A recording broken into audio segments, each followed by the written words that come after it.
आपले बरेच रुग्ण असतात की ज्यांना इन्सोमनियाचा त्रास होतो, म्हणजे झोपच लागत नाही. दुधांच्या स्वरूपामध्ये म्हणजे मुख्यत्वे करून घरगुती औषधं काय वापरता येतील, तर म्हशीचं दूध जे असतं तर हे झोप आणण्यामध्ये श्रेष्ठ सांगितलेलं आहे. ठीक आहे, तर म्हशीचं दूध खडीसाखर टाकून थोडंसं घेतलं तर ती झोप आणण्यासाठी आपल्याला मदत करते.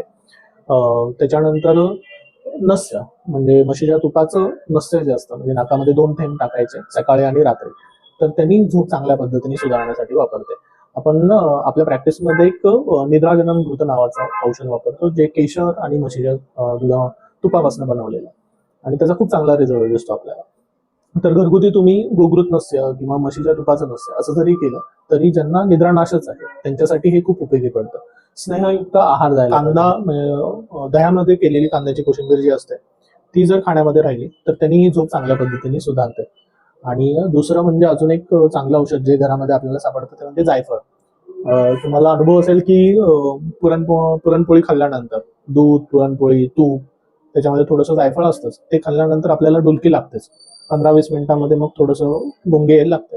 तर ते जायफळ जे आहे ते जर दूध आणि तुपाबरोबर घेतलं तर त्यांनीही रात्री झोप चांगली होते. वेस्टर्न कंट्रीमध्ये तुम्ही गेला तर तिथे एक वेलेरियन टी नावाचा प्रकार असतो.